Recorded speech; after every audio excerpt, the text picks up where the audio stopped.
Hello, colleagues.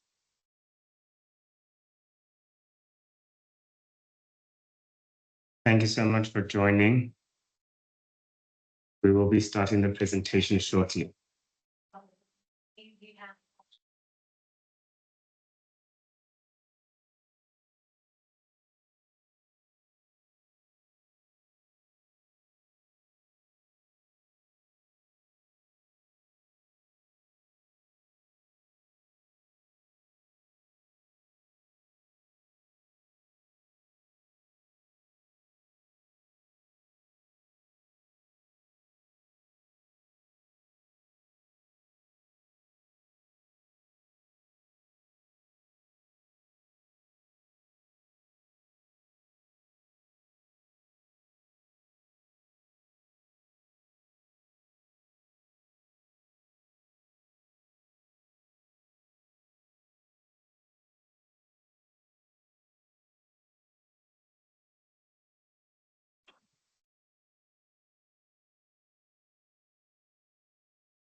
Good afternoon, colleagues.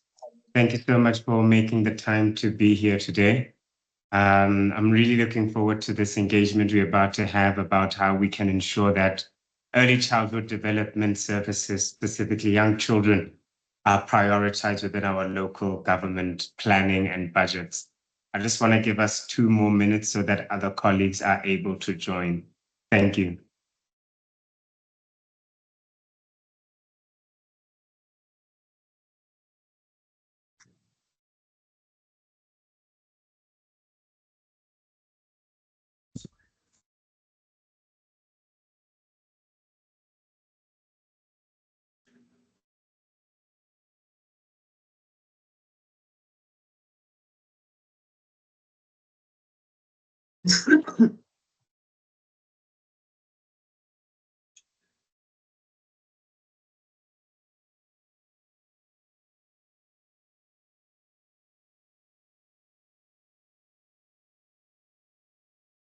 Come on.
Okay, thank you so much, colleagues. I'm trying to share my screen here.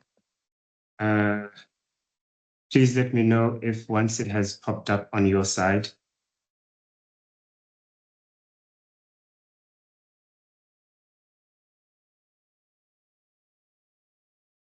Sometimes this takes a, yeah, there we go.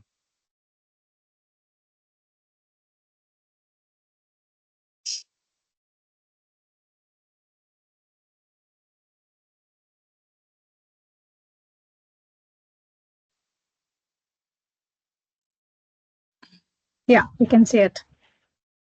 Fantastic. Thank you so much. I just want to send a warm welcome again to everyone who has joined us for this webinar. It's very exciting that we are back talking about local government advocacy. This is something that Real Reform does annually, trying to get ECD practitioners, parents, stakeholders in the sector more generally to participate in local government advocacy. Today, we'll be talking about the Integrated Development Plan, and I'm hoping that we have some returning advocates for ECD here today so that we can build on the knowledge that we already developed from last year. But also everyone who is new, rest assured we will go through detail around what the Integrated Development Plan is, why it's important for the ECD sector, particularly in directing and ensuring that local government plans and budgets for ECD. And thirdly, how we can participate and ensure that we are the ones who are in the room when these IDPs are being drafted. It's such an important document for local government in terms of directing where local government spends money, what local government does in terms of service delivery. Therefore, if we are not the ones to ensure that ECD is well represented within the IDP, we lose quite a big opportunity. So I'm looking forward to going through this with you, colleagues. As a way of introduction, there are quite a few of us on here for us to go around and introduce ourselves verbally. So I will ask for you to please just input your name and where you are joining us from in the chat, just so that we are able to collect these and have a register on the people that attended. We will also be sending resources following this workshop. So please ensure that you just introduce yourself in the chat and tell us where you're joining us from. An added thing that I'd like for you to add to that introduction is just to say whether you have participated in the IDP process before or not. We just want to get an indication of how many people are familiar with this process and how many people more specifically have participated. Thank you so much. I will get us on the road. This webinar is part of our Make Local Government Work for ECD campaign. This is Real Reform for ECD's one of 4 campaigns that is coordinated by the movement that is Real Reform for ECD. This campaign specifically looks at local government and how municipalities themselves can play a more active role in supporting early childhood development services.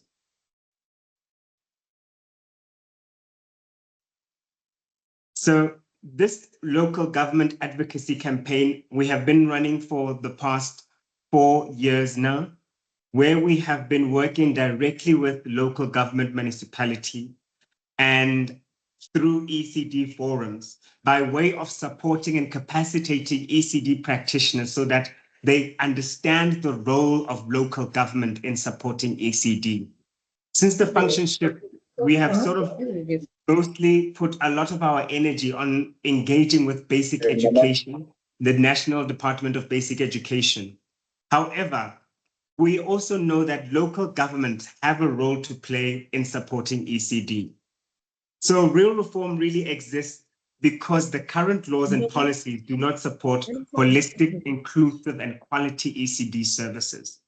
So as real reform, the movement, our aim is to ensure that we have legislation, laws, and policies that are present in South Africa, both at national level and at local level, that support early childhood development. Because we've been largely such an informal sector, there has been slow development in ensuring that our laws adequately address the needs of early childhood development. So with this campaign, we specifically look at local government and the opportunities that lie there. We see that a lot of the challenges that are facing early childhood development centers are lying at local government. You will know, if you are an ECD practitioner yourself, so things such as high registration costs. There's so many costs required for practitioners to register, to get an architect out, to get certain certifications. All of that is at local government. We have huge challenges around zoning. There's lack of infrastructure support for ECDs. And generally, ECD is not prioritized in municipal plans and budgets. So what we want to do as the aim of this campaign, rather, is to make sure that ECD becomes a key priority for local governments. When we're looking at local government's mandate, their key mandate is to ensure community development. And we cannot talk about community development if early childhood development is not at the center of that. So we want to then mobilize the sector, you joining us here today, to be the individual who goes and ensures that ECD is rightfully prioritized within local government spending and local government planning.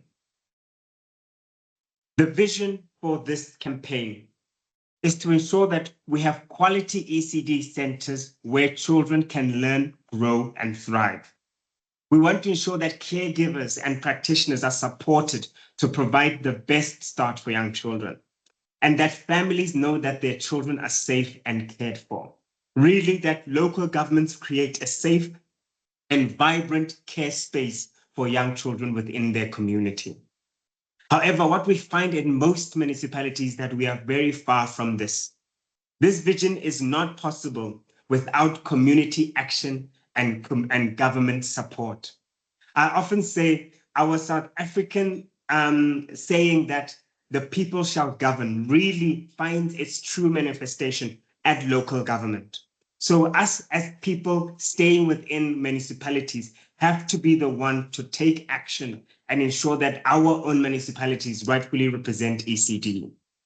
Municipalities must take responsibility for ECD services and infrastructure. Together, we can make local government work for ECD. So in this webinar, colleagues, we're really trying to inspire mobilization.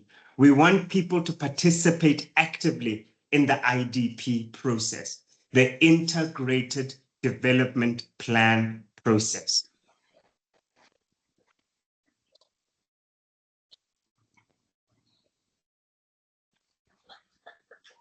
The question is then, why local government? We are advocating at local government because local government has a mandate, a responsibility in supporting early childhood development. As mentioned earlier, in things such as infrastructure support, we are talking about basic services like water, electricity, refuse removal. All of that are some of the challenges that are stopping ECD centers from registering. Local municipalities must conduct health and safety checks, infrastructure upgrade, and provide basic services. But they are failing. Many municipalities do not even have ECD in their IDP, their Integrated Development Plan.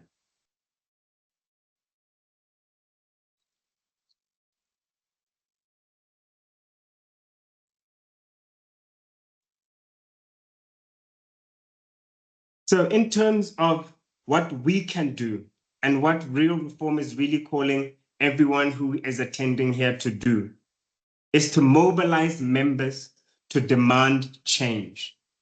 Where do we do this? This is by participating in this IDP process.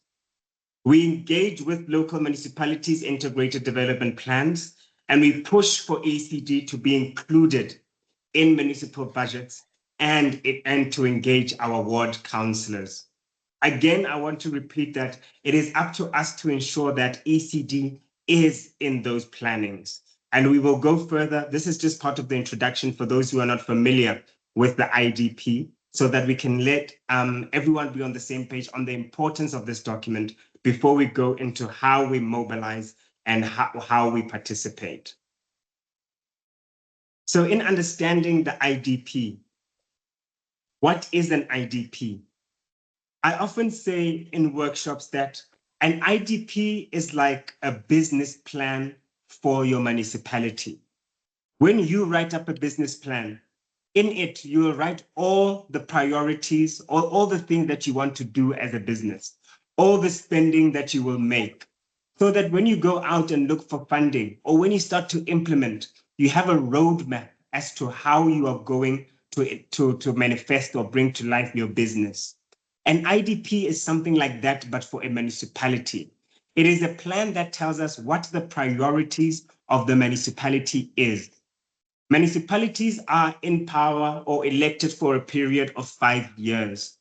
So the Municipal Systems Act, which is the piece of law that explains to us how municipalities should work, that Municipal Systems Act tells us that when a municipality comes into power, they need to make an IDP that is going to be planning the municipality's activities for a period of 5 years. So it is a 5-year plan that outlines what the municipality will be working on for that period of 5 years. So when we elected in 2022, that was the last time that we had this new IDP that we are currently in the cycle of. However, it is important to note that an IDP is reviewed annually, which is why we are here in this webinar today. So in your municipality, if you are from City of Ekurhuleni, if you are from Upongola, if you are from Komazi local municipality, your municipality is currently in the process of reviewing their IDP.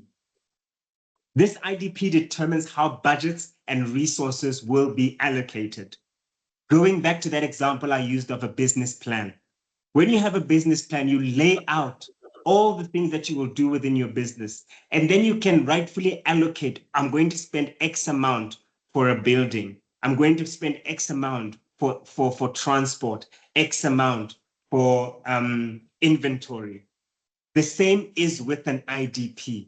Each municipality will have in it listed what they're going to spend on each priority that they have, and also saying how they're going to allocate those resources. So if you want to know what your municipality says about ECD or what your municipality plans to allocate to ECD, this is the document you need to review. It also, like I said, is reviewed annually. So between the month of March, April, and May, that is when local governments are reviewing that IDP. This is where I would need colleagues to listen quite carefully around how we are going to participate. In this month, March, April, May, local municipalities call for community engagement meetings. These could be called roadshows, IDP meetings, or community engagement meetings, depending on your municipality's language they choose to use. But each municipality will be having one within these next 2 to 3 months. This is where we need to find ourselves, colleagues. Often the people that go to these meetings are people with business interests, and they are advocating for things that concern them. And more often than not, we have no one in that room representing the needs of young children. Young children themselves cannot go to that room and say, we want holistic, quality, and inclusive ECD. They can't do it themselves. So we need to ensure that we find out when our own municipalities are hosting community engagement meetings, and then ensuring that we are there in person so that when they ask for inputs, we are able to raise our hand and say, this is what I would like to see in the IDP for young children or for early childhood development. It's so important that we do this so that we can ensure that municipality directs their budgets and resources to things like infrastructure and basic services, so that local governments can align their budgets and development plans with national ECD policies. We know that there has been quite a big shift at a national level to really centralize early childhood development as a key priority. The president has been saying it for the past 4 years in his SONA speech. However, none of this can be possible if our local municipalities are not supporting early childhood development. And if ECD is not included, it will not receive support or funding. This is the case when we often go back to our municipalities and we say to our ward councillor, we need infrastructure support. And the ward councillor says, but there's no budget for that. And we say we need support with other things like resources within the center. And the ward councillor will tell us there's no budget for that. That would be because there hasn't been adequate planning for it. So if we can ensure that we are participating in that way, things like budgeting can then be allocated to early childhood development. Here, colleagues, is where I would like you to take notes if you are so wishing to do, because these are some of the things that we have pulled out that we say you can advocate for at your local government. So this is what you can talk to your ward councillor about. This is what you can talk to the Speaker of Council about. This is what you can speak to the mayor about. This is what you can, in those IDP meetings, bring forward as something you can advocate for. But what I want to stress here is that we are not limited to only these these issues. As an individual, look around your center, look around your community. What are the needs that you have as a center, as a community around early childhood development? So this in front of you, colleagues, merely see it as an outline that you can use and adapt and add to with regard to what you want to advocate for. So when you find yourself in that room where IDP is being discussed, these are the things you can speak about. We've put them in 4 categories, and we've put these categories also as a way to help you understand what local governments are responsible for. Something that we have to guard against is asking local government for things that are outside their jurisdiction or outside their realm of possibilities or outside their influence, right? We know that national government has their own part to play and local government has their own part to play. So these categories will help you understand what is within the realm of influence that is at local government. The first one is to reduce barriers to ECD registration. So we know ECD registration is happening at provincial level, but all of those boxes that you have to tick in order to get registered are lying at local government level, particularly health and safety. Those health certificates that we need to get to register, that is at local government level. So we need to get local government to ensure that we are able to get those certificates in time. So that's something that we can advocate for there. Talk about reduce or waive registration fees for EPD programs. So we know in many municipalities, so much is required in terms of payments. So you can advocate for that payment to be reduced. Because something that many people don't know is that each municipality has set that price for themselves within that municipality. Often in workshops, I get practitioners say to me, yes, but Tsepo, why is it that in city of Ekurhuleni, this is how much it is? But then when you go to Rustenburg local municipality, it's a different amount. And when we go to another municipality, it's a different amount. That is because your municipality has done an analysis of that municipality and then set that amount. So if many of us believe that an amount set by municipality is unjust, too onerous, or quite frankly, impossible for that community to pay for, it's something that we can advocate for, show enough need, have enough practitioners and parents talking to their ward councillors, making submissions, and eventually we can get local municipalities to reduce the amount they are charging for certification. This is why things like ECD forums are so important in our advocacy work. It ensures so that we can get as many people as possible advocating, so that one voice, we know that it's often not heard, but rather dismissed. But if we can get 80 people, 120 people to say to the municipality, this amount is too onerous and impossible for us to pay, then we can work towards municipality recognizing that they have set an impossible requirement for their community and need to change that. So that is one thing that we can advocate for quite strongly: reduction or waiving of registration fees. Particularly now, colleagues, with the new Bana Pele registration drive, we know that the new bronze qualification really allows for as many as possible for practitioners to get registered with very little requirements. You will remember that the previous registration requirement for bronze needed a health certificate to be issued. However, the new registration requirement for bronze merely requires a self-assessment where a practitioner goes to an online platform and assesses themselves in terms of the health and safety within their center.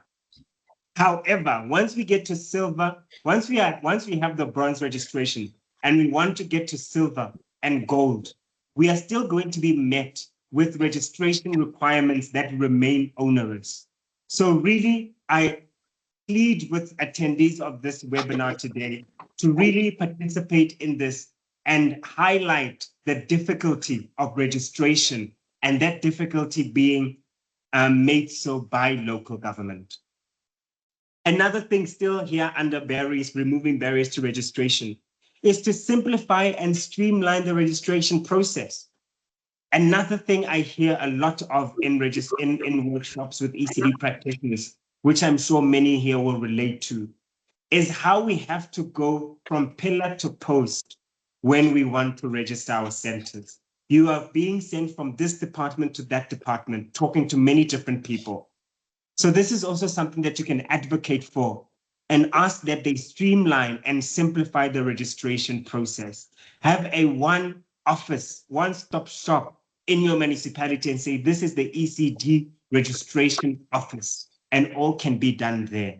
This is something that you can advocate for. And then lastly, to promote conditional registration to help ECD centers operate while meeting compliance.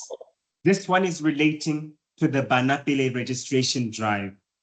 To this day, I meet practitioners who are unaware that registration has changed, that you can register on the bronze level without having any certification. And this is because of a lack of information getting to ECD practitioners. So here we want local government, local municipalities to take it upon themselves to do road shows where they call ECD practitioners into a room and explain the new Banapile registration drive. If you are on this webinar and this is the first time you are hearing about this mass registration, also known as Banapile registration drive, I would also ask you to take it upon yourself to do some research. A quick Google search can tell you a little bit more about it. You are also welcome to email Real Reform in terms, and then we can give you more information about this registration drive. But it's really going to be revolutionary in terms of allowing more ECD centers to be within the legislative fold. That means we will know all the ECD centers and then better support can be given. The second category of which we can advocate for at local government is looking at building and upgrading ECD spaces. So colleagues, this is a huge opportunity for us at local government. Local municipalities are responsible for supporting infrastructure. And we know that one of the biggest challenges that we have in ECD is lack of adequate and up to standard infrastructure. So if we can really get municipalities to budget appropriately for infrastructure, this would change how we get to access ECD in our communities. They can do things like make land available. There's so much municipal land in our communities that is not being used. We can advocate for our municipalities to identify those pieces of land and give that land to ECD services. Another thing is to also give municipal buildings to ECD services. That's something that is in our power to advocate for. Starting off with allocating budget and setting targets for new infrastructures, for new ECD centers. Colleagues, here is really where much of our power can lie, and we can see significant changes within our local municipalities, and that is to do with buildings and infrastructure. I've also included here access to basic services like electricity, water, and sanitation. So many centers still remain without access to water, without access to proper sanitation and electricity. And this is a key mandate of local municipalities. You can speak to your ward councillor directly around getting water, electricity, and sanitation to your ECD center. So as an ECD forum, make an analysis of how many centers within your forum are still not registered.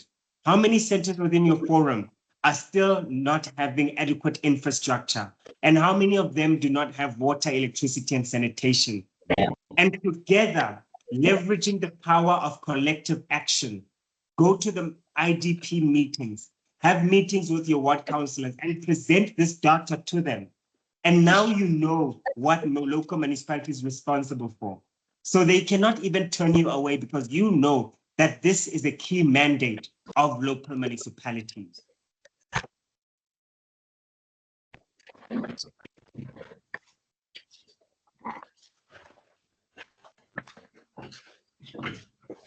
I want to move us along to the last two priorities that we have, categories that we have put that colleagues can advocate for at local government.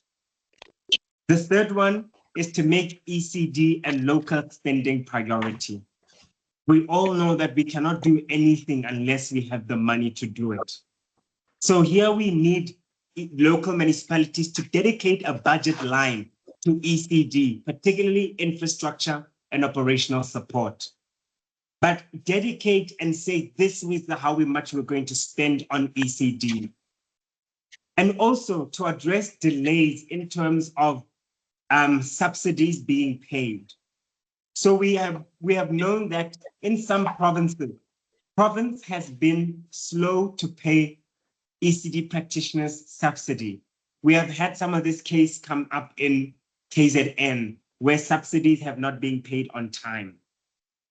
Although this is a provincial challenge, local municipalities can advocate on behalf of ECDs in their communities and speak directly to provincial and national government so that they can ensure that ECD subsidies are paid on time.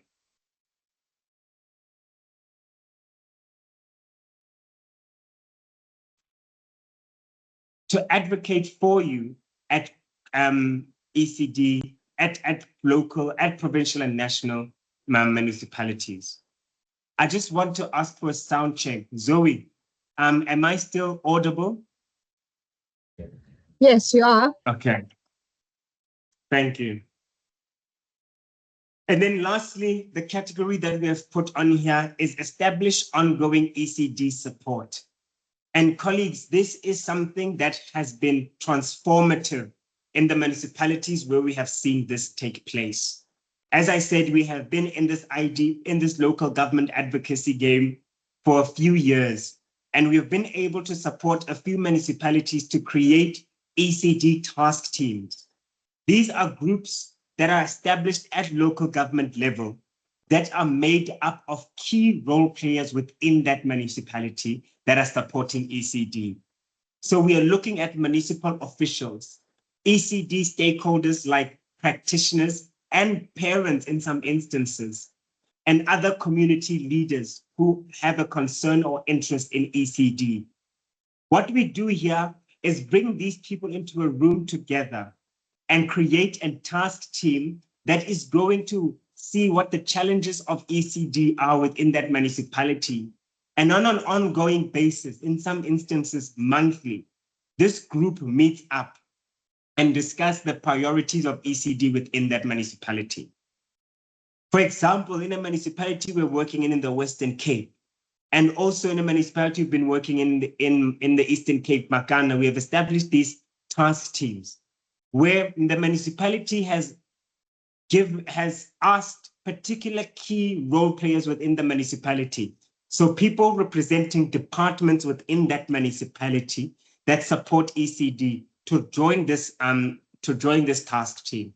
And then the forum has deployed ECD practitioners to also join this task team.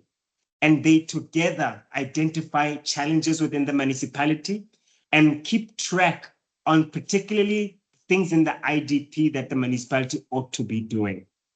This adds an extra layer of accountability to the municipality where we can go back and return to what we have aligned ourselves with and ensure that the proper support is available for the municipality to do its work.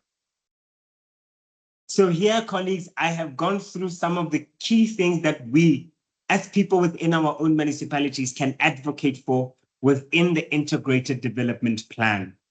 But it doesn't just limit you to the IDP. These are the things that you can talk to your ward councillor about.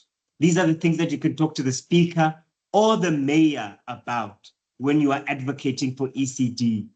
And once we can get these into municipal plans and budgets, it makes it so much easier for us to for national government's policies and legislation to be easily implemented in our local context.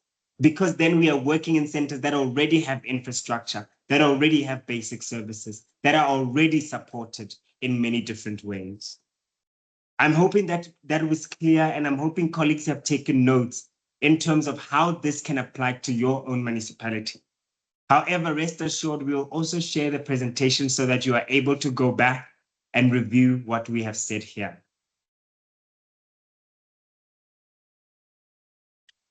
So now we're going to go into the how. I've said quite a bit about what we are advocating for. So now we're going to speak about how to do this. And colleagues, the first step is to access your current IDP. And I want to take a minute, maybe 2 minutes, to pause and ask colleagues to do this right now. If you have a device like a cell phone or you're sitting on your computer, I would like you to access your IDP right now. Like I said, every municipality has their own IDP. So go to your Google search if you are able to do so and type in the name of your municipality. I would then, being in Johannesburg currently, I would put City of Johannesburg Metropolitan Municipality, Integrated Development Plan. If you are in Rustenburg, you can put in Rustenburg Local Municipality, Integrated Development Plan. You can see on your screen now how Integrated Development Plan is spelled. Please do it right now so that as we are talking, you are able to sort of have an idea of what an IDP looks like. What might come up is your municipality's IDP, and it might say 2024, 2025. So it might say Breede Valley Local Municipality, 2024, 2025. Or it may say Breede Valley Local Municipality, 2022 to 2027. If you are looking at the former, 2024, 2025, that is the current IDP as reviewed in 2024, applying 2024 and 2025. I hope that is making sense, but I will try and explain it again. If you go to Google and you search the name of your municipality, please do it right now so that we can talk through it together. You can search the name of your municipality in IDP, and it might say 2024, 2025. This is the one that was reviewed in 2024. As I said earlier, IDPs are reviewed annually. So this year, when you participate in the IDP review, then you will have the 2025, 2026 come out of this year's review process. You might feel a little bit overwhelmed by the depth of this document that is the IDP. Like I said, the IDP represents everything that the municipality wants to do in that community. So it will have all the things that the municipality is planning for. That makes the document quite big. So simply put, if you want to know what your municipality prioritizes, what your municipality cares about, this is the document to look at. If we are looking on your device, instead of reading the whole document, you can search in document. If you're on your computer, you could press Control F, and Control F will allow you to search for particular keywords. You can write ECD or early childhood development, and then it will show you all the times that ECD shows up in the IDP. I will inspire you to really take the time to read this IDP, because this is the only way you will know what is not included in the IDP. Please, just by a show of thumbs up on your the webinar, indicate if you have been able to find your IDP. I'd like to see many thumbs up pop up. That is fantastic. Wow, I'm so excited. That is fantastic. I'm happy to get I see someone has raised their hand. Rolette, I'm sorry if I have mispronounced your name. Please come in if you have a question on this particular spot.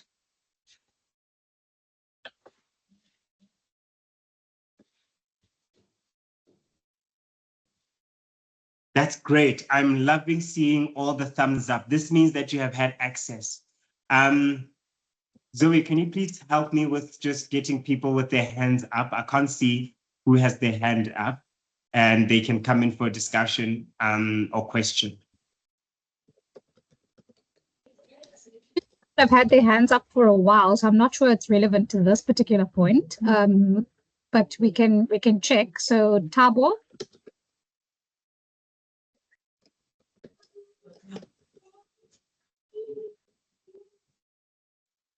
Thabo, can you hear us?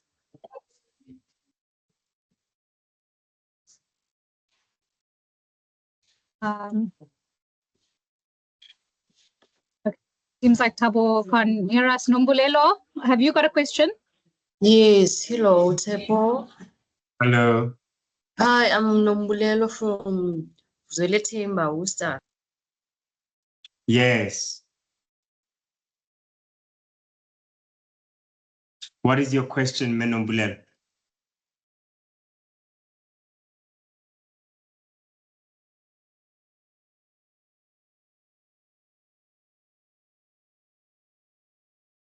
You're on mute, Nombulelo, if you're speaking. I've just searched about my ITP in Brady Valley municipality. So where do I find the ECD? Okay, good question. So if you have access to your municipality's IDP, you will have quite a long document. And this document, in the beginning, it will tell you, maybe in an index, all the things that are in that IDP.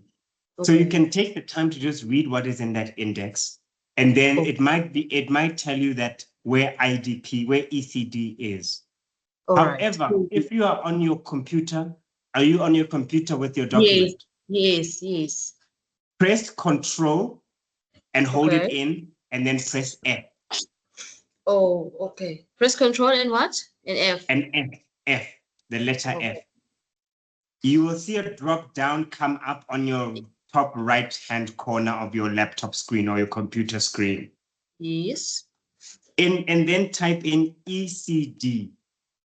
Okay. ECD. Once you have done that, you will see the amount of times that ECD pops up in your document. Yes. It'll take you to all the areas where ECD is mentioned in your IDP.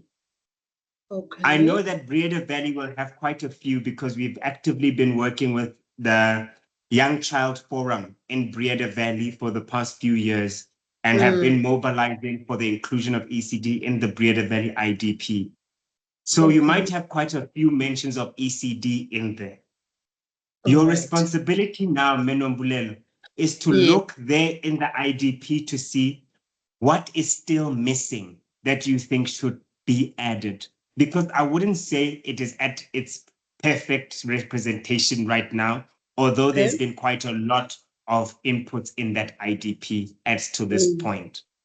So go through what it says about ECD in your IDP, and then note what is missing. And then in the next IDP meeting, in your community meeting, you bring up the things that are not included in the IDP. All right then. Thank you. Thank you, Tsepo. Thank you for that question. I'm sure it helped a few other people on the call too. Thank you. I think we have Bafana next. Bafana, do you have a question? Hi, Tepo. I'm hoping that this is recorded because I share a room with you. I know you speak very fast when you want. I got lost at some points, so I think I have 3 questions, but I'm gonna try and sum them up very quick. The first point goes back to the 4 steps of how are we going to challenge the local government, right? Not the how, I mean the what.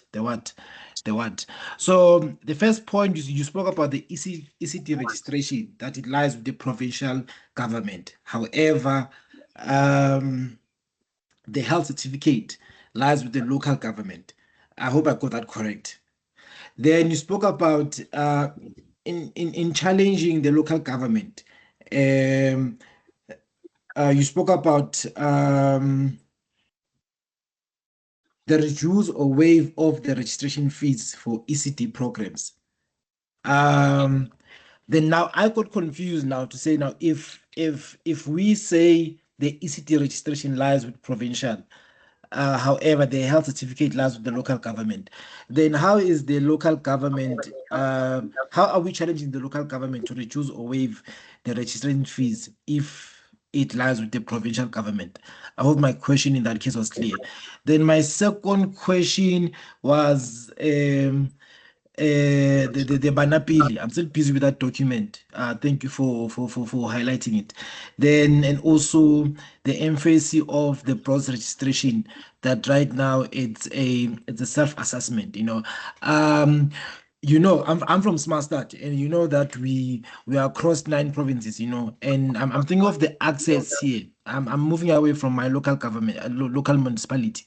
I'm thinking of the access here to say I'm thinking of Ugogo in Hluhluwe, I'm thinking of Ugogo in Alice in the Eastern Cape, with how can they access broadband? I think we still have a challenge with broadband in our communities. That's my second question, to say how do we also challenge this, to say this can be revised, not only to be an online self-assessment, but also be probably a walk-in.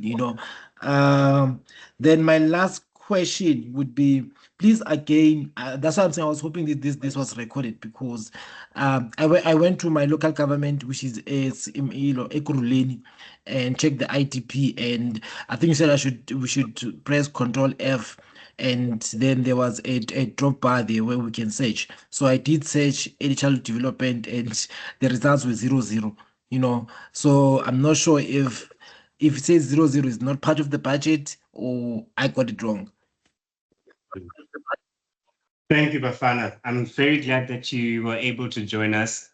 Smart Start is quite a large network, so I'm hoping that we can get this to as many of the practitioners as possible so that they can be active in their municipality too. Just on your questions there, the first one being around health certificate and zoning. Yes, you got that right. So I'll just try to clarify what is meant here. So registration is sort of finalized or approved at province. That's where you apply for registration at provincial level. However, there are things that you have to have in place before province can say you are fully compliant with us and with the requirements of registration, right? And much of those requirements are things that the municipality have to give the final check mark on. So municipalities are the ones that are mandated to do the health and safety check and award the health and safety certificate. That is at municipal level. You have to go to register at province already having that health and safety. So that's what I mean in terms of the municipality ensuring that sometimes here in the city of Joburg, one of the biggest challenges is delay. So a practitioner will get a health and safety check, and then it'll take 2 years for the city of Johannesburg to issue a certificate. In that 2 years, the practitioner has not even been able to register. This is a challenge that we have faced in Orange Farm, the south of Johannesburg. So we need them to then make sure that all of the things that is in the hands of the municipality, like health and safety, is done in speedy time and also done as in an accessible way where all practitioners can have that check. A second example I can use is zoning. Many of our practitioners are using their homes as places to offer ECD services. But when you are working in your home, it's registered as a residential space. The land has to be registered. So you have to tell your local government, what are you using this land for? Usually people have it as residential because it's a home. But when you go to register an ECD center or register your program, province needs to see that you are not giving a service out of your home, but you're giving it out of your business. What that requires is for you to go to your local government, local municipality, and apply for a rezoning so that they can change the title of your center, of your land from residential to a business, so that you can then go to province and apply for that registration. So that is then to mean that is the difference, that there are check marks at local government that then allow for registration to be finalized or done correctly. And these will mostly now be in the silver and the gold space rather than the bronze. And then in terms of reduced and or waived fees, this is again linked to that first answer that I gave. The municipality then has decided we are going to charge 5,000 Rand for rezoning, or 3,000 Rand for this kind of support. I know in the city of Ekurhuleni, there's been a challenge around the municipality having said that centers must use an architect from the municipality so that that architect can draw building plans for them. That is something that has become so inaccessible for many, if not all, the practitioners that I have been working with in the city of Ekurhuleni, saying it has become absolutely impossible for us to get building plans because the municipality is asking for so much money for us to get building plans done by them. That they even want to do the building plans themselves is something that we are currently challenging in city of Ekurhuleni. So that is to say that the municipality has set their set amounts for themselves. They say they have done an assessment of the municipality and see that what they need there is this amount. So that is what we are talking about there. It's not at the final registration step, but at the step where you are crossing the boxes of checking the marks of all the things you need for registration. And then with the Banapele registration challenge that you have spoke about, Bafana, yes, this is a big challenge that we are noticing. And I think the DBE has by and large also noticed this challenge, that it is a self-assessment that practitioners have to do. They have to go to an online platform and go through what looks like an application process where there are questions about what is your name, what is the name of your center, how many employees do you have at your center, how many children do you have at your center, how many children are on child support grant, how much money do you make at your center? And then there are other questions around safety. What does your building, how many rooms do you have? What is the space of your center and things like that? And the practitioner is sort of required to put those information themselves, which, like you say, is a big challenge in areas where they actually needs the most support with registration, because online platforms can be quite intimidating for people who are not familiar with using computers. So what the DBE has done is partnered with NGOs in all provinces. And I'm hoping that Smart Start, maybe check with some of your colleagues there in Smart Start, Bafana, whether you have been working with the DBE with this. So we know that there are NGOs around the country working to support ECDs. So we have then partnered with the DBE so that we can go roll out and create walk-in environments where we can call ECD forums together and support them through this registration. So that has been what has been done through NGOs. However, here what we are requesting, particularly in point 1 by bullet point 3, is for municipalities themselves to also do the same thing. So let's not just rely on NGOs, which sometimes are not reaching everyone within the municipality, but get municipalities to create road shows, community engagement, where forums, ECD practitioners come, and then the municipality supports them through this vulnerability registration. And there's going to be a lot of rewards around getting into that bronze, because the DBE then knows who you are and can provide further support to get you to the bronze and to the silver and gold registration points. So that is what the advocacy here is calling for, identifying what you have rightfully identified, Bafana, that it becomes almost impossible if we just give a practitioner a link and say, practitioner, use this link to register yourself. We know, because even with this webinar, we often speak about it in Real Reform steering committee around how can we make webinars more accessible. This is why when we do our local government webinars like this is just an online one, but we also go to forums and have workshops in person, because we know the value of being in community and speaking to practitioners directly.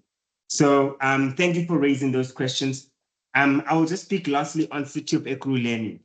I think, Bafana, you might be looking at an older IDP, because like I said, we have been advocating in City of Ekurhuleni the same way we have in Breda Valley. And you will see in the next few slides, the City of Ekurhuleni has in the 2024-2025 included some early childhood development priorities. However, there's still quite a lot of work to do to get the City of Ekurhuleni's IDP where it should be. But I do know that there has been mention, particularly in the latest 2024-2025 IDP. So look at the year that you have on that IDP, if it's 2024-2025. And in that drop down where you did Control F search, you have to search for a few things. ECD, the abbreviation ECD, will take you to where ECD is. Or you can also search for early childhood development. It'll take you to that. So whatever you search is where the search will take you. Maybe even search for young child or child to see what the IDP says about children more generally and not just ECD. So that search button is a tool to help you navigate the document. But colleagues, not just to Bafana, but to everyone on the platform today, I would really request that you take the time, if necessary, print out the IDP, and over a time of 1 week or 2 weeks, take 10 minutes each day to just read through the IDP so that you familiarize yourself with everything that the municipality is prioritizing. Because if we are to become active and effective local government advocates, we need to know what our local government is prioritizing, not just to do with ECD, but see what does our municipality really concern itself with. So I know it's an intimidating document, but really allow yourself the grace to just sit down and take the time to read through it. Use a highlighter. This is called active reading, so that you can highlight the important parts and be active in your engagement with this IDP. I promise you, by the time you are done with that document, you will feel so empowered that the next conversation you have with your ward councillor, they won't just turn you away and treat you like you don't know anything. Because that's what a lot of the ward councillors do in playing the power dynamic. They treat you as someone who doesn't know anything and turn you away. But once you have really taken the time to engage with that IDP, you become empowered with understanding what the municipality is prioritizing, and the next conversation you have with your councillor is from a different space. I will end it there. Are there any other questions? We're going to open up for more Q&As at the end of the webinar. We are not done at this point. I just wanted to open up the space to speak about accessing your IDP. So other questions about the other areas that we have discussed, please do stay for the Q&A at the end. If there is any other question around accessing your IDP, please raise your hand now. If your question is about any other area of this engagement, please save it for the Q&A at the end. It looks like Zukiswa still has a question. Hi, everyone. My name is Zukiswa. I'm from a municipality called Cape Agulhas in the Western Cape. My question is, in our area, in our district, the health certificate, the fire certificates liaise with the district municipality. So now, and all of that, so those certificates. But now the district municipality does not have a IDP engagement. How do we then speak or have conversation with the IDP of the district municipality? Because I found it's very difficult to be part of the IDP of the district municipality. The local government, the local municipality is fine. They always have the IDP process and all of that. But the issue that I'm struggling with now currently is the district. Now they sent us to the mayor to say, go speak to the mayor because the mayor is the one that has to. But now, if you go and speak to the mayor, that conversation will not be on the IDP. That is just how can anyone assist us in that regard? Thank you. Thank you, Sis Sukiso. And yes, that is also something that we need to highlight, is that district also have their own planning. However, district is also influenced by the IDP in the municipality.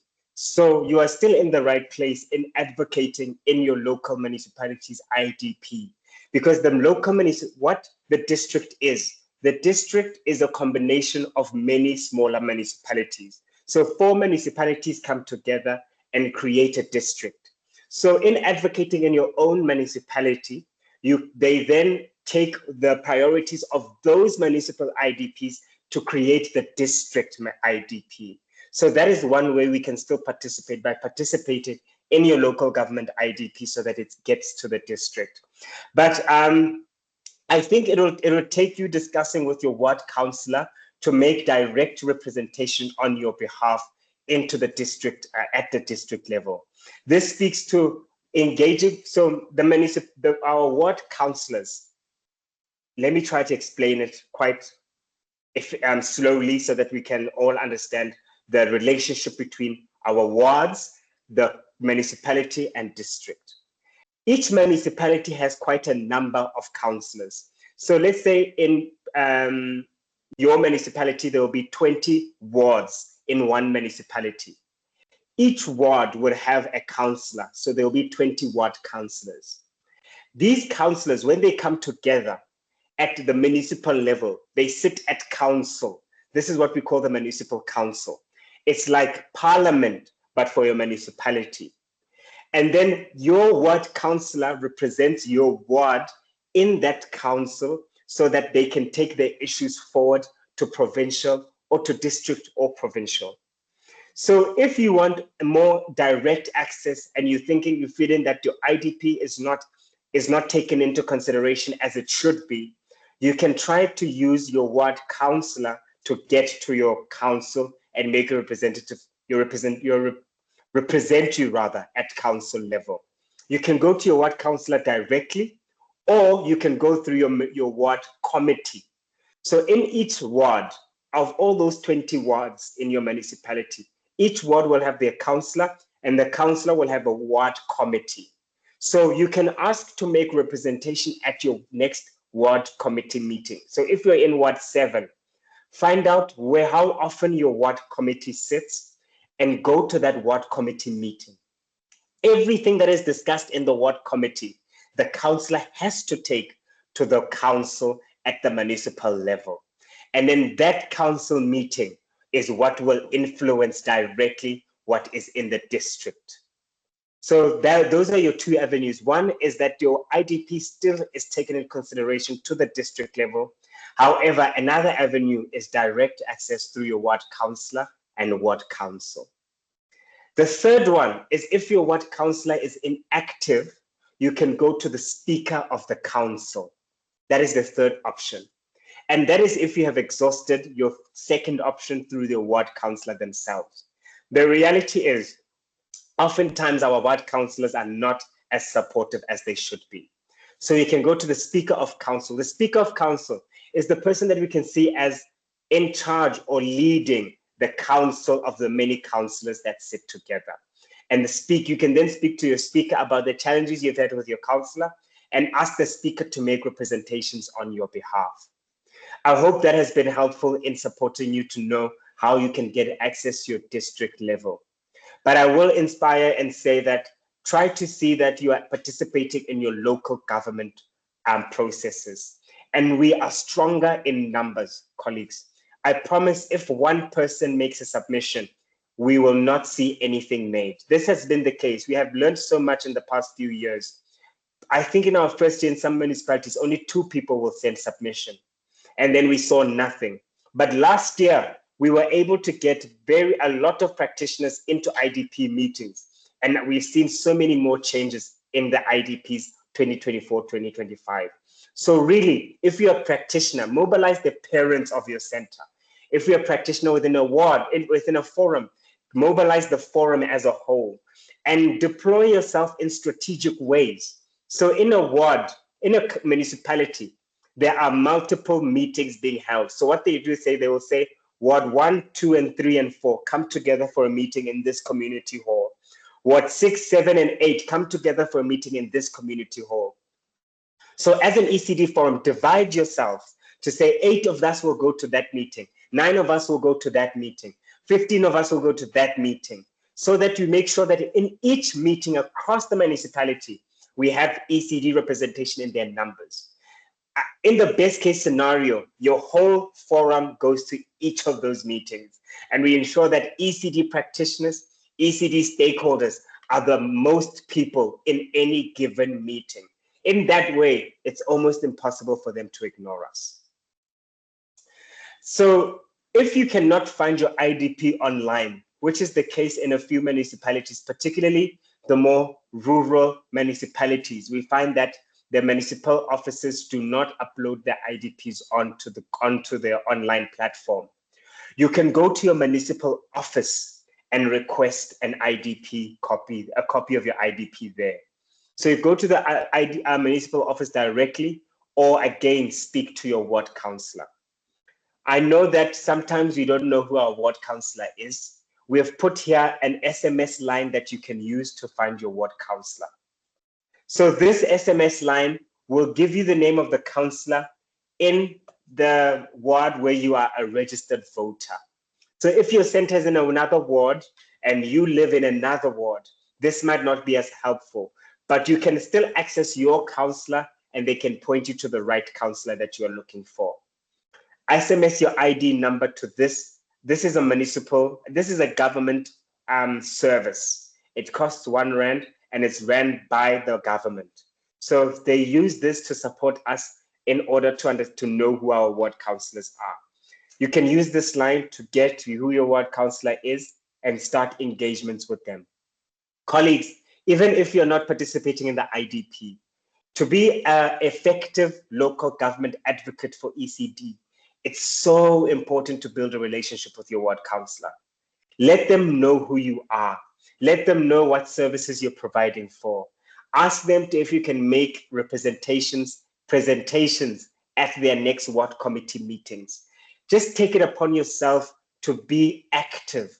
And by doing so, knowing your ward councillor, I would say, is the first step because they give you access to the municipality. The second step after you found your IDP and you've engaged with your ward councillor is to attend community meetings. How you will find out when your community meetings are is through your councillor. If your councillor is not helpful, you go to the Speaker of Council. So your ward councillor is the first person to remember. The second person is the Speaker of Council. This is the person who is the chair of the municipal council. So remember those two names, your ward councillor and the Speaker of Council. If you have not found any support between these two people, you go to the mayor. The mayor is quite a busy person, they're holding a lot of things, but show that you have tried every other avenue. I often say to practitioners in workshops, when you engage with your counselor, write a letter, keep a copy of the letter with yourself and send the other copy to the counselor. If the counselor doesn't respond, write a second letter, keep a copy for yourself and send the other copy to your counselor. This is to gather evidence that you have been trying to engage your counselor, so that by the time you go to your speaker doesn't send you back to say, go to your counselor. You can say, look, I have tried. And do the same with your speaker. Send a letter to them and keep a copy to yourself. So that if you go to the mayor and it's necessary to go to the mayor, we have all those copies. Colleagues, and if the mayor doesn't help, we have other avenues. We can go to COCTA, which is a national department. And so we need to show that we've been trying and have not been getting help. This, unfortunately or fortunately, is the nature of advocacy. We will knock on so many doors before we get one that listens, but we have to show that we have done this effort. Secondly is to attend and make a written submission. A written submission should be done in two ways. Previously, I would say in one of two ways. Do either this or that. But now I want to say do both ways. Have a written submission to send directly to council. Your municipality will have an email address that you can submit your IDP to. That's the first way to do it. And have a written submission to submit at the meeting. So at the IDP meeting, where there's a community gathered, it's in that space where you're going to give a verbal submission. But what we have noticed through our years of this work is that many practitioners go to these meetings. They speak, and no one is actually taking the note of what is being said. So speak at the community meetings, and also at that community meeting, at the end of it, go to the front and submit what you said verbally. This is to ensure that it is captured and not just goes into one ear and out the other.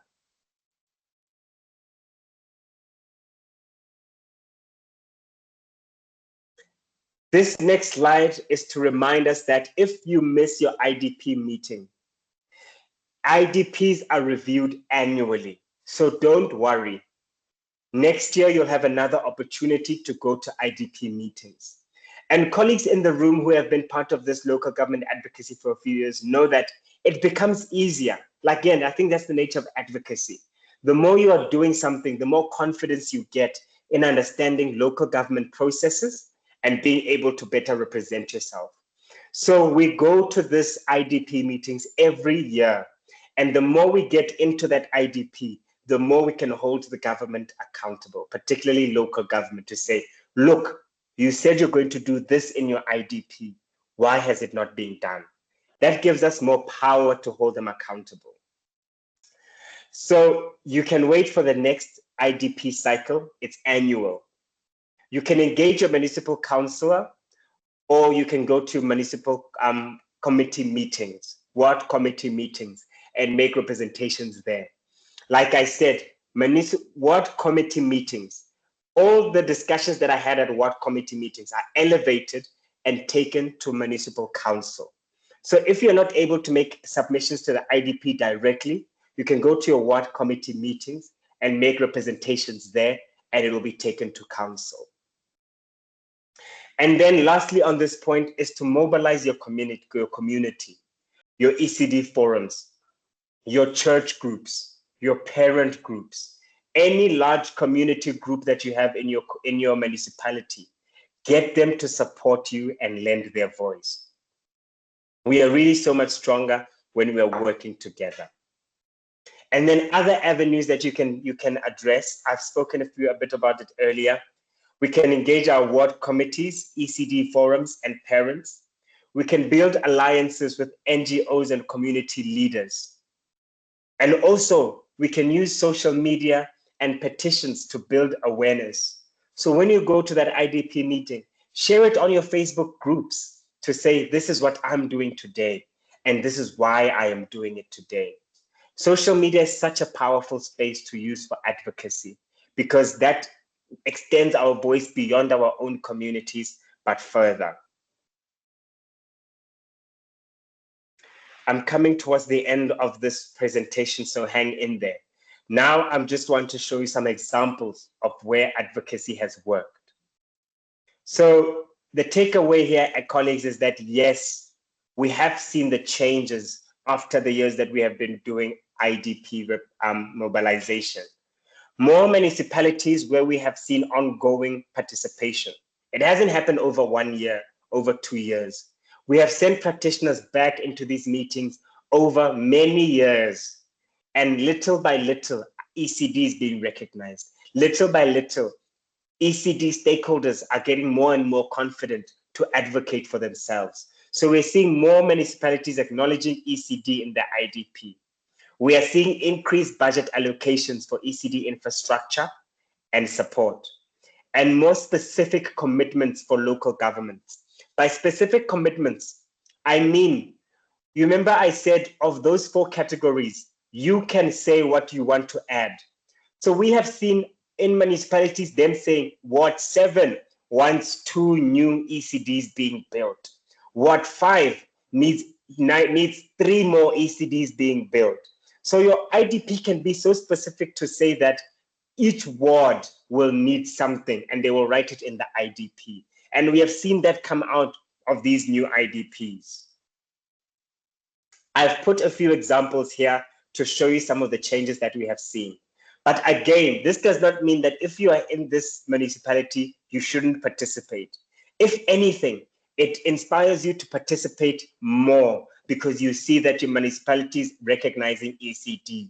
So review what is still missing so that you can go and add it. So here we have the Makana local municipality, which is in the Eastern Cape. In 2022, we saw only 1 mention of ECD where they mentioned 1 center in their projects to say that they're going to support that 1 center. That was the only center that had made a submission at the time. In the 2024 IDP, we're seeing a big change where they have listed 13 ECD centers. They have listed them by name. They've put their registration level. They've put registration expiry date and status, whether it's which level of registration they are at. And they're going to be supporting these ECDs. This means that these centers are the ones that made submissions in the last IDP to say, we are this center, that center. So ECD remains in the project register like it was in 2023, but now reinforced as a long-term municipal commitment. This was not done by any one organization. This was not done by Real Reform.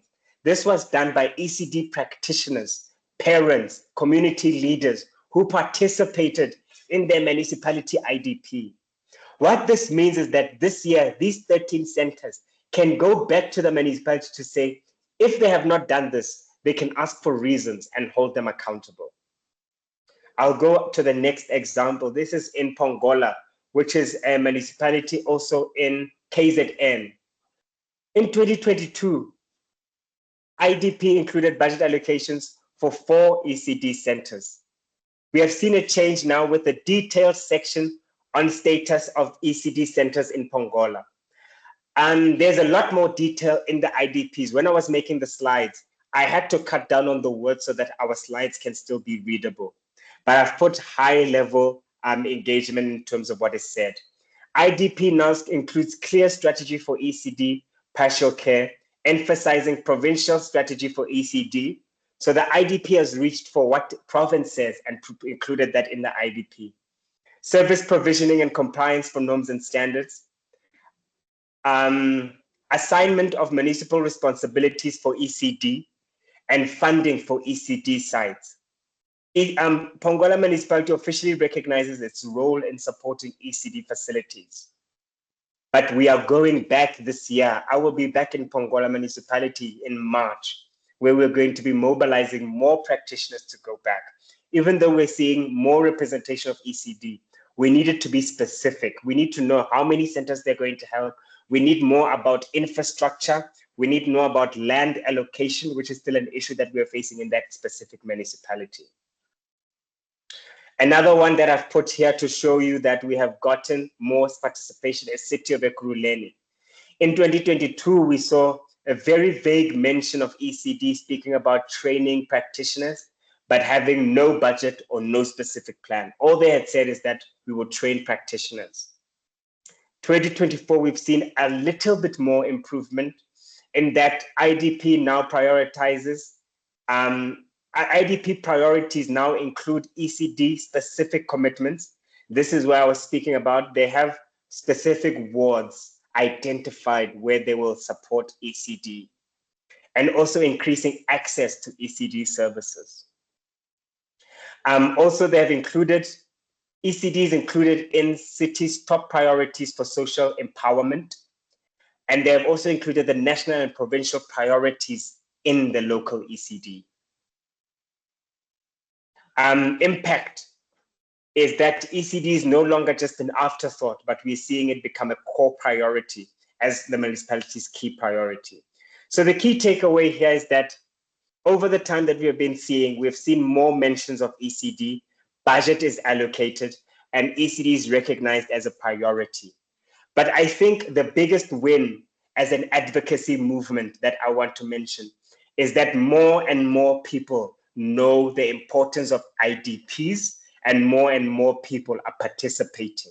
That is such a big win, because it means that participating in the IDP, you are now understanding the importance of local government in supporting ECD.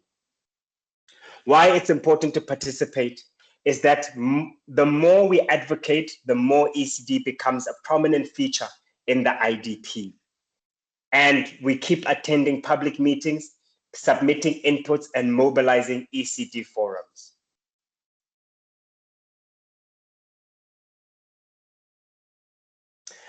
This is just to reiterate why it's so important and what are the next steps for you to take. So number one, find out when your municipality's next IDP public meeting is. That's the most important, I would say. Know when your ward is having a meeting so that you can attend. Secondly, mobilize your ECD network to attend. Go in your numbers. I cannot stress that enough. 5 or 6 should be gathered for ECD so that we can be heard. And then join or support an ECD forum to strengthen collective action. Or rather, before that, contact your ward councillor, introduce yourself to your ward councillor, and get more information. We can only do this if we do it together. I will stop here and get our quick Q&As. If you will allow me the grace, perhaps we might go just 5 minutes over, depending on how many questions we have. But you are welcome to raise your hand and we can address some questions that you might have. So if you can help me see where the hands are. Thank you. Sure. I think there's a question from Kla. Sorry if I'm pronouncing that incorrectly. Hi, good afternoon. Yeah, I typed it incorrectly. It's Clay. Can you hear me? Yes, we can, Clay. Thank you. Hi, good afternoon, everybody. Just not so much a question, but a few comments. I am an ECD training provider.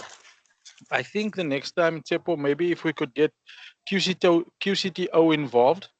You know, there's a lot of movement in the QCTO space now, and they're also trying to regulate and make sure ECD centers are compliant. I think the comment I want to make, it's important that practitioners are aware of the fact that in order to work at an ECD center, they need to have at least a NQF level 4 qualification. This is now a requirement from government, and government has actually been going around auditing ECD centers to find out whether their teachers are compliant. Look, it's going to take years because there are literally hundreds of thousands of ECD practitioners. You know, they've been doing it all their lives. They don't necessarily have a qualification, and that's why government is going around. And what you are doing is extremely valuable. You know, raising awareness and getting people to understand the importance of being registered and speaking to the IDP. We're not even on our IDP in the district that I live. But yeah, I'll stop there just to say, please, practitioners, be aware. You need to be qualified. They can come out. It's a long, complicated conversation, but government can come out and shut you down if they find you non-compliant. It's a long way to go, but we have found that it has happened to one or two ECD centers in our region where government has come in and said, okay, show us your stats, show us your certificates, and the centers don't have that. So I'll stop there. Just thank you, Tsepo, and your team for this opportunity. We look forward to the next conversation. And as I say, please, can we get QCTO on board if and when that the next seminar happens? Thank you so much. Thank you. Clay, before you go, excuse my lack of knowing on this, but what does QCTO stand for? Okay, so what we had before was your qualification fell under the ETDP CETAs, right? You know the CETAs? And then a couple of years ago, I think less than 5 years ago, the government embarked on this QCTO. So it's the CETA with a different name and a different responsibility. So it's the Qualifications Council for Trade and Occupation. Okay. Yeah. Thank you. So they're now doing audits of centers. They're doing audits of practitioners. You know, they're on this massive drive. But there's a big disconnect between what happens on the ground and what government wants. And it's really, really valuable to get practitioners qualified. You know, it changes their lives. I'm speaking of first-hand experience here, where people who have never had a career path, they now have one. But there's a gap between what QCTO is doing and the need on the ground. And I think if an organization like yours can bring the parties together, so practitioners can actually say, guys, this is what's happening. This is where we need help. You know, it's not just a rubber stamping and red tape and bureaucracy. There's actual lives being affected by this. So yeah, again, thank you for the opportunity. Thank you for your input. Any questions, inputs, comments are welcome at this moment.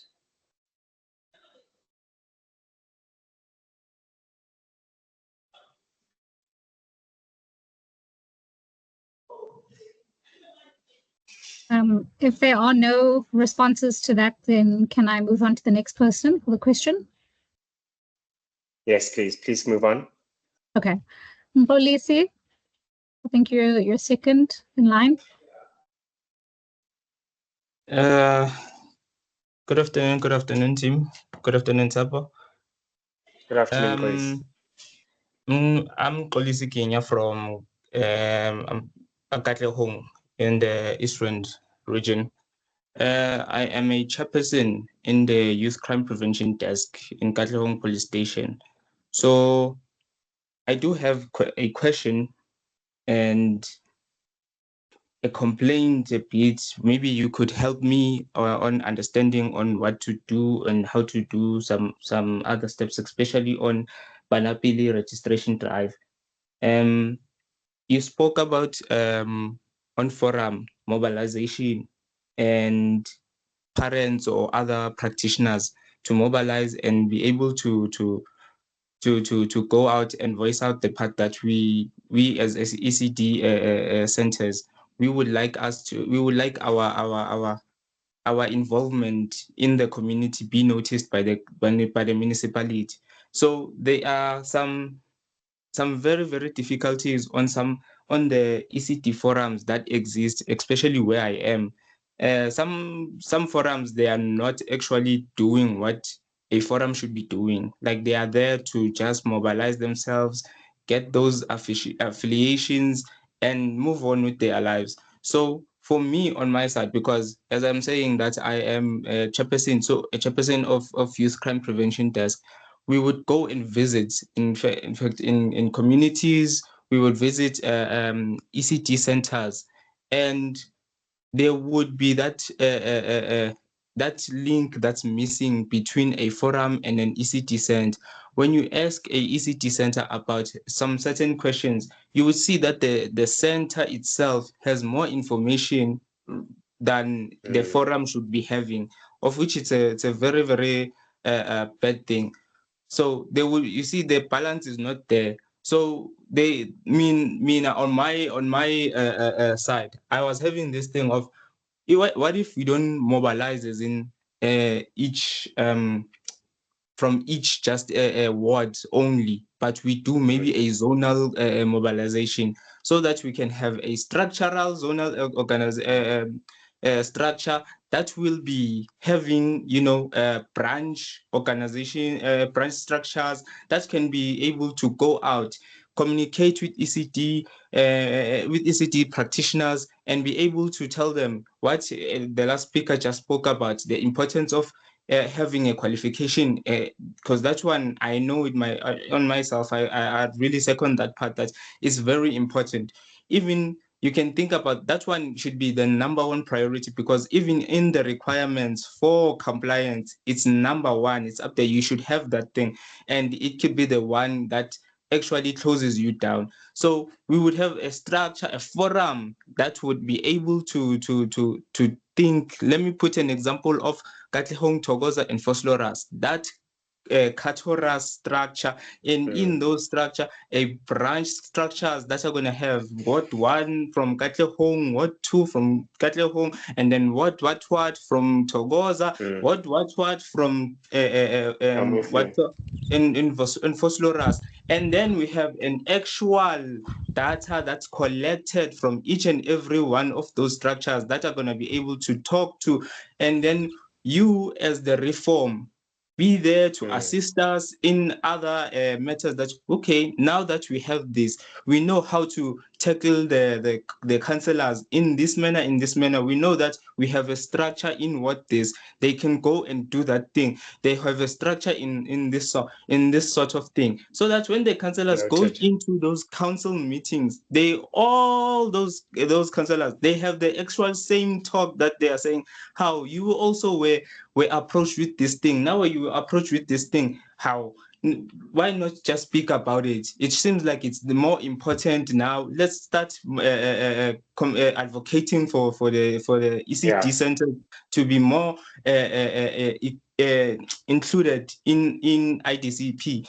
So for me, it would be in that manner of mobilizing first. You see, mobilization would be the one that give us a step forward in the process of advocacy for ECD centers. I know so many ECD centers, they are not registered. They are still struggling. They go left, they go right. They meet those people. They tell them that, no, give me 4,000 and I will do each and every compliance requirements for you. I will do each and everything for you, of which is wrong, because what they do, they just do cut and paste and all those things. So as if ever you as the reform can help each one of us have those identify actual forums that are in like locally, so, and then they can be able to identify that this forum exactly it does do what a forum has to be doing for ECD centers. And then if ever those forums are not doing what they are doing,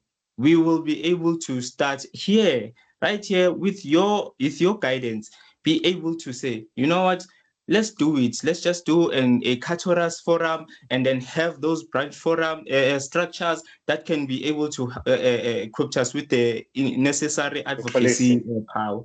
Thank you. Thank you. Sorry to cut you off, but we are running a bit over.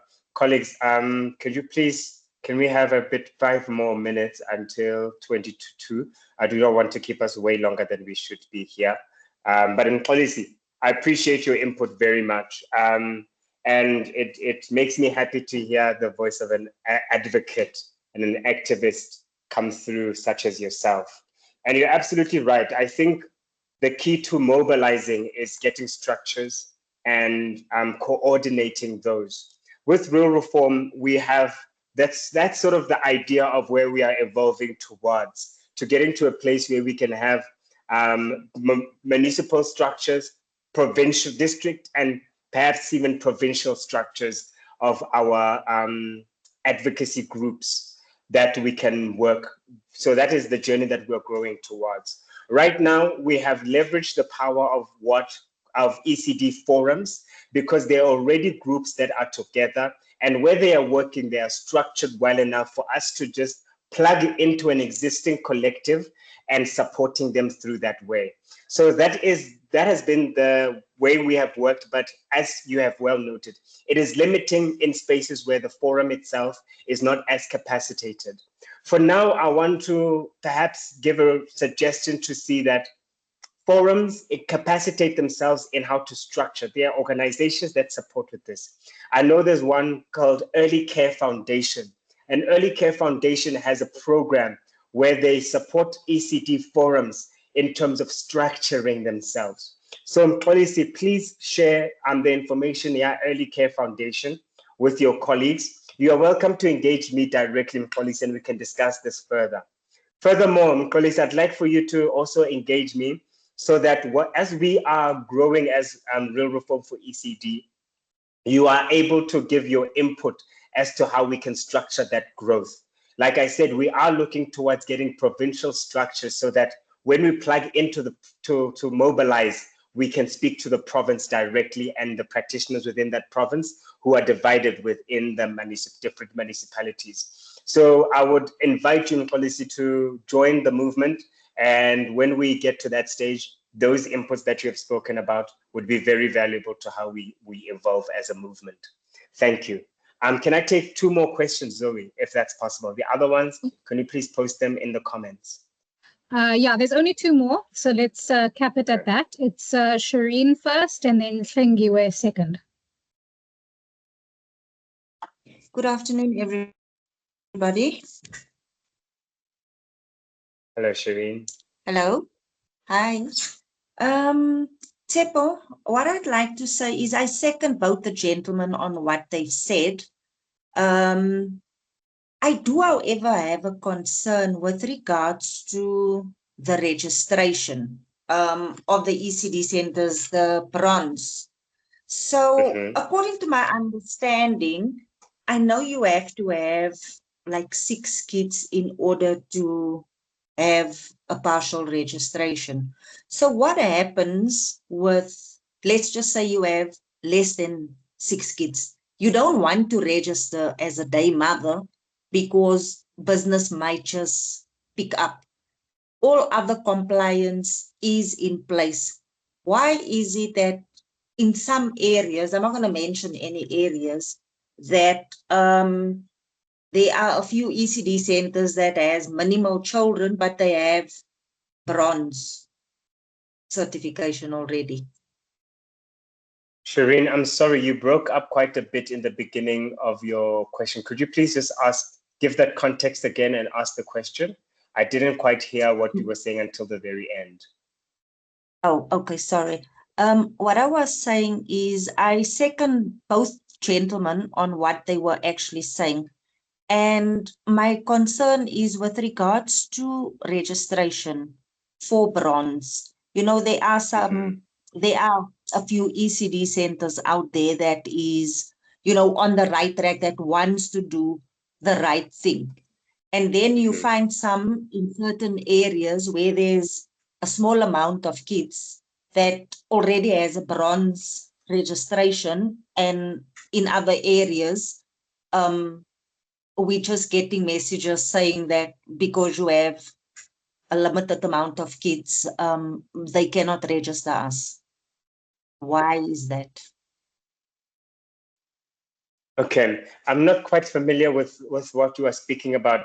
Are you asking whether when your center is under 6, you have children less than 6, why you are not allowed to register? Okay. Yes. From my understanding, however, I can welcome if there's someone on this call who knows more than me on this. I will say that I'm not quite familiar with the registration requirement under 6, but I have understood it to be that if you are looking after children below 6, it wasn't required to register for full ECD program, in my understanding. However, I'm speaking under correction on that. I'm not quite versed in my knowledge on programs that have children who less than 6 children. Is there anyone on this call who can give better guidance on centers with less than 6 children?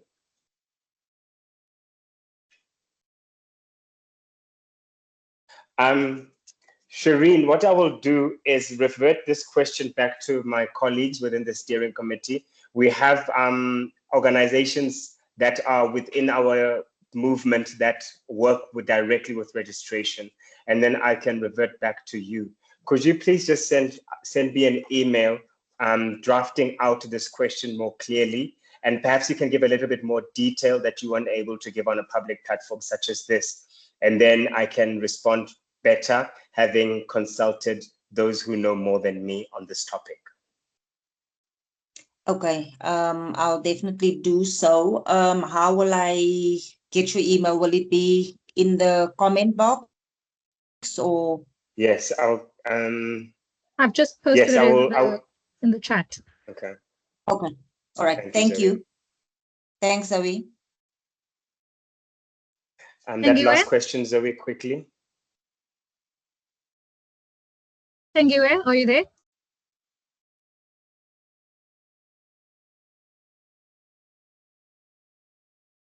Okay. Okay, it doesn't look like Shingiwe is coming in. I think we have to cap the questions there, unfortunately. Sorry, Mandla. Please, let's cap the questions there. Thank you, Zoe. Colleagues, I just want to thank you from the bottom of my heart, deeply and sincerely for making the time to be here. It has been... Mandla? No, I was not asking a question. I was trying to alert Zoe to check the question that Shireen has asked, that Jill has answered that question on the chat. Okay. I was just alerting you guys. I was not asking a question.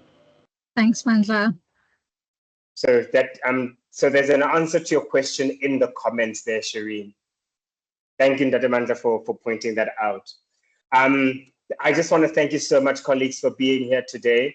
I'm really inspired by everyone who is really seeing ECD beyond the four walls of a center, but much more than what we are doing in the classroom is outside of the classroom, ensuring that we create an environment where holistic, quality, and inclusive ECD services can be given to all children in all areas where children are.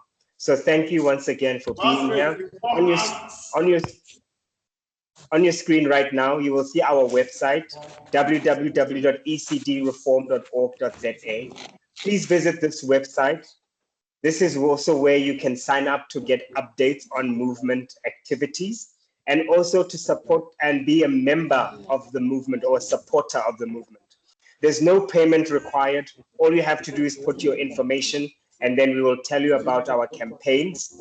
As I said, sorry, colleagues, can you please mute yourself as I'm closing? I'm sharing quite important information. As I've said that we have 4 active campaigns that we have on the Real Reform for ECD around nutrition, around national legislation. So you can also keep an eye on those campaigns and track them as the campaign goes along. So you can find all of that information on our website. And I'd ask for people to sign up and become supporters of the movement. We are stronger in numbers and we really want the national government to hear that ECD is here and we are speaking up for young children. Secondly, there we have our email address. This is our general email address where you can send any queries that you have for Real Reform or any other challenges. We have a network of over 300 NGOs supporting the movement. So we can direct you to those who are working in the area that you have your questions. And also you can subscribe to our newsletter. Again, you can find that information on our website where we will give you updates quarterly, sometimes more frequently than that. Zoe has posted in the chat how you can do that. Thank you so much, colleagues, and thank you for the grace that you have given for me to go over the time. Until we meet again, go out there and advocate for young children. Goodbye. Thank you. Cheers, everyone. Thank you. Thank you. Thank you, guys. This has been great. I appreciate it for a newcomer like me. Good work. Thank you. We hope to see you again. Thank you very much. Definitely you will. Thank you.